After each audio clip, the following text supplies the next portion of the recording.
ఈ నెలలోనే టీజీపీఎస్సీ ద్వారా ఇంజనీరింగ్, పొల్యూషన్ కంట్రోల్ బోర్డ్, అటవీ శాఖ, టౌన్ అండ్ కంట్రీ ప్లానింగ్ మరియు విద్యాశాఖలో ఉద్యోగాల భర్తీకి నోటిఫికేషన్లు ఇవ్వడం జరుగుతుంది. నోటిఫికేషన్ల జారీ ప్రక్రియ నిరంతరం జరుగుతుంది. అదేవిధంగా మిత్రులారా, ఈ రాష్ట్ర ప్రభుత్వం విద్యకు అత్యంత ప్రాధాన్యతనివ్వాలని నిర్ణయం తీసుకున్నది. విద్య ఒక్కటే పేదరికాన్ని రూపుమాపగలదని నేను సంపూర్ణంగా విశ్వసిస్తున్నాను.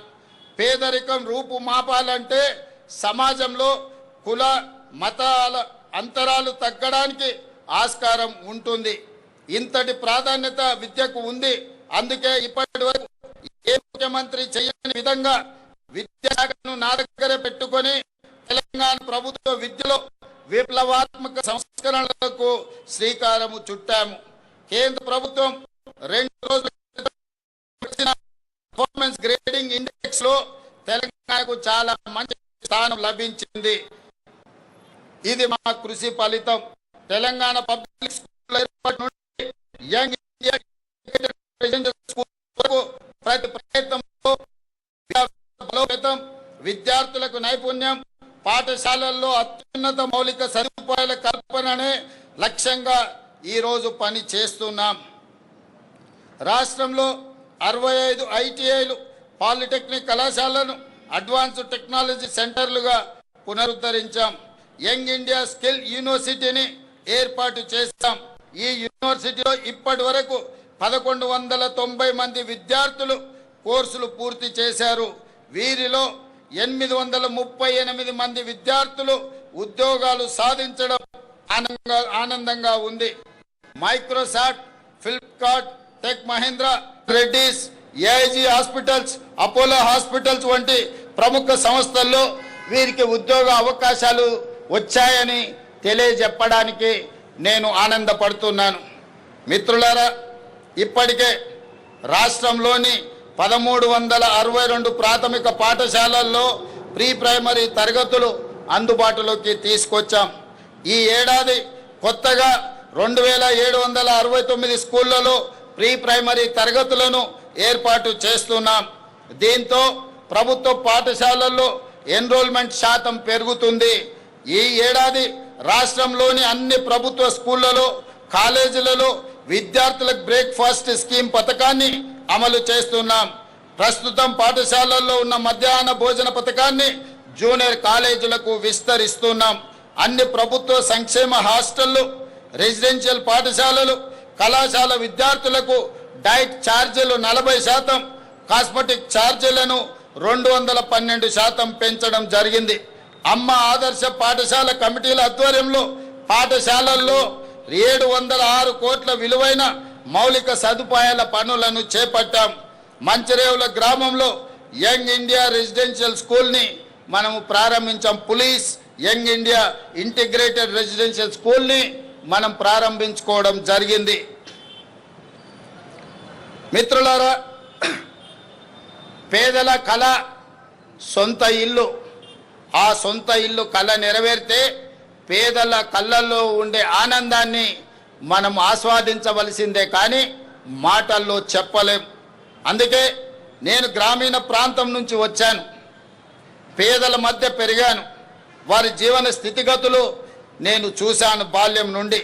సొంతిల్లు అన్నది వారి జీవిత కాలపు కళ. అది వారి ఆత్మ గౌరవం. కిరాయి ఇళ్లలో ఉండి ఇంట్లో ఎవరైనా చనిపోతే ఇంటి యజమాని ఒప్పుకోకపోవడంతో భౌతిక కాయాన్ని ఆఖరి చూపు కోసము ఇంటికి కూడా తీసుకురాలేని వాళ్ళ పరిస్థితి, బాధ వర్ణాతీతం. ఆ దుస్థితి నుంచి వాళ్ళని బయటకు తేవాలన్న సంకల్పంతో ఇందిరమ్మ ఇళ్లకు శ్రీకారం చుట్టాం. ఇది నా ఇల్లు అని పేదవాడు ధైర్యంగా ఆత్మగౌరవంగా బతికే పరిస్థితి రాష్ట్రంలో తీసుకువస్తున్నాం. అందుకే మొదటి విడత 22,500 కోట్ల రూపాయలు కేటాయించి 4,50,000 ఇందిరమ్మ ఇళ్లను మంజూరు చేశాం. గత ఫిబ్రవరిలో ఈ పథకాన్ని ప్రారంభించుకున్నాం. కేవలం 13 నెలల కాలంలోనే రాష్ట్రంలో 1,20,000 ఇండ్లను పూర్తి చేసుకొని నిన్ననే ఆదిలాబాద్ జిల్లా నుంచి రాష్ట్రం నలుమూలల ప్రారంభోత్సవం చేసుకున్నాం. మరొక 1,00,000 ఇండ్లు సెప్టెంబర్ నెల లోపల పూర్తి చేసుకొని సెప్టెంబర్ వరకు 2,20,000 ఇండ్లను పేదలకు అంకితం చేయడం ద్వారా పేదలను ఇంటి యజమానులుగా చేసి ఆత్మ గౌరవంతో బ్రతికే విధంగా ఈనాడు రాష్ట్ర ప్రభుత్వం ప్రయత్నం చేస్తుంది. అదే విధంగా కొత్తగా ఇంకొక 2.5 లక్షల ఇండ్లను ఇల్లు రాని పేదలకు కేటాయించాలని ప్రభుత్వం నిర్ణయం తీసుకున్నదని తెలియజేయడానికి నేను సంతోషపడుతున్నాను. అదే విధంగా మిత్రులారా, ఈ ఆర్థిక సంవత్సరానికి క్యూర్ పరిధిలో 1,00,000 ఇండ్లు, రాష్ట్రంలో ఇతర ప్రాంతాల్లో 2.5 లక్షల ఇండ్లు, మొత్తం 3.5 లక్షల ఇండ్లు మంజూరు చేశాం. ఆనాడు కాంగ్రెస్ ప్రభుత్వం స్వర్గీయ వైఎస్ రాజశేఖర రెడ్డి గారు ముఖ్యమంత్రిగా ఉన్నప్పుడు ఉమ్మడి రాష్ట్రంలో అమలు చేసిన ఇందిరమ్మ ఇండ్ల పథకంలో మంజూరై ఇప్పటికే అసంపూర్తిగా ఉన్న ఇండ్లను కూడా 2వ విడతలో పూర్తి చేయాలని నిర్ణయించాం. రాష్ట్ర అవతరణ దినోత్సవం కానుకగా నిన్న ఆసిఫాబాద్ జిల్లా కెరమేరి మండలం కొటారి గ్రామంలో మలి విడత ఇందిరమ్మ ఇళ్ల పథకానికి పునాది రాయి వేయడం జరిగింది. అదేవిధంగా మిత్రులారా, పేదవాడికి సొంత ఇల్లు ఆత్మగౌరవం అయితే రేషన్ కార్డు, ఆహార భద్రత, ఏళ్ళకేళ్ళకి ఎదురు చూస్తున్న కుటుంబాల ఆకాంక్షలను మా ప్రభుత్వం నెరవేర్చింది. రాష్ట్ర వ్యాప్తంగా 15,12,000 కొత్త రేషన్ కార్డులను జారీ చేశాం. ప్రస్తుతం రేషన్ కార్డులో 19,44,000 కొత్త సభ్యులను చేర్చడం జరిగింది. తద్వారా రాష్ట్రంలో 3,38,000 మంది ఈరోజు సన్న బియ్యం భోజనం చేయగలిగే పరిస్థితులు కల్పించాం. అదేవిధంగా మిత్రులారా, ఈ ఆధునిక యుగంలో కొన్ని సామాజిక రుగ్మతలు సమాజాన్ని వేధిస్తుండడం నాకు ఆవేదన కలిగిస్తుంది.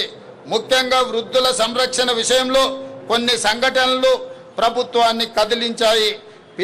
పిల్లలు కన్న తల్లిదండ్రుల సంరక్షణ బాధ్యతలు స్వీకరించకుండా వారిని వృద్ధాశ్రయంలో చేర్పించడం, చేతులు దులుపుకుంటున్న తీరు తీవ్రమైన ఆవేదనను కలిగిస్తుంది. ఈ విషయంలో ఏదో ఒకటి చేయాలన్న సంఘర్షణ నుంచి వచ్చిన ఆలోచన ఒక పటిష్టమైన వృద్ధుల సామాజిక భద్రతకు భరోసా ఇచ్చే చట్టాన్ని రాష్ట్ర ప్రభుత్వం రూపొందించింది. తల్లిదండ్రుల పోషణ, జవాబుదారీతనం, పర్యవేక్షణకు చట్టం తెచ్చి ప్రభుత్వ ఉద్యోగులతో పాటు ప్రజాప్రతినిధులను ఇందులో చేర్చాం. ఎవరైనా ప్రజాప్రతినిధులు కానీ, ప్రభుత్వ ఉద్యోగులు కానీ, ప్రైవేట్లో పెద్ద ఉద్యోగాలు చేసేవాళ్ళు కన్న తల్లిదండ్రులను చూసుకోకపోతే వాళ్ళ జీతాలలో 15% కోత విధించి ప్రత్యక్షంగా తల్లిదండ్రుల ఖాతాలో వేయడం ద్వారా ఆ వృద్ధాప్యంలో తల్లిదండ్రులకు రక్షణ కల్పించే చట్టాన్ని తెలంగాణ రాష్ట్ర ప్రభుత్వము అమలు చేస్తున్నదని తెలియజేయడానికి ఈ సందర్భంగా నేను సంతోషపడుతున్నాను.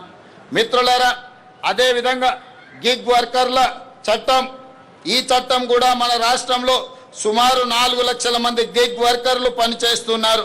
ఎండనక, వాననక, పగలనక, రాత్రనక 24 గంటలు నిరంతరం సేవలు అందిస్తున్నారు. వారి ఉద్యోగాలకు, జీవితాలకు ఇన్నాళ్ళు భద్రత లేదు. వారి ఉద్యోగ భద్రత కోసం ఈనాడు ఒక చట్టం చేశాం. అందులో రాహుల్ గాంధీ గారి చొరవకు నేను అభినందనలు తెలుపుతున్నాను. గిగ్ వర్కర్ల సంక్షేమం కోసం మన ప్రభుత్వం చేసిన చట్టం ఇప్పుడు ఇతర రాష్ట్రాలకు ఆదర్శంగా నిలిచింది. 12 సంవత్సరాలు పెండింగ్లో ఉన్న 73 రకాల ఉపాధి రంగాలకు కార్మికుల కనీస వేతనాలు నోటిఫై చేశాం. దీని ద్వారా స్కిల్ వర్కర్లకు 25.9% మరియు అన్స్కిల్డ్ వర్కర్లకు 34.95% వేతనాలను పెరిగాయని కార్మిక సోదరులకు తెలియజేయడానికి నేను సంతోషపడుతున్నాను. అదేవిధంగా పోరాట యోధులను గుర్తించాలని, తెలంగాణ అమరవీరుల కుటుంబాలను, తెలంగాణ ఉద్యమకారులను గుర్తించడానికి మనం కమిటీ నియమించుకున్నాం. వారి అమరవీరులు, పోరాట యోధులే తెలంగాణ రాష్ట్రం. వారి త్యాగాలకు విలువలేని రాష్ట్రం జీవం లేని శరీరం లాంటిదని నేను భావిస్తాను. అందుకే తెలంగాణ రాష్ట్రం కోసం పోరాడిన యోధులను గుర్తించి వారికి, వారి కుటుంబ సభ్యులకు తగిన న్యాయం చేయాలన్న ఆలోచనతో, లక్ష్యంతో కేశవరావు గారు, కోదండరామ్ గారి నాయకత్వంలో కమిటీని నియమించాం.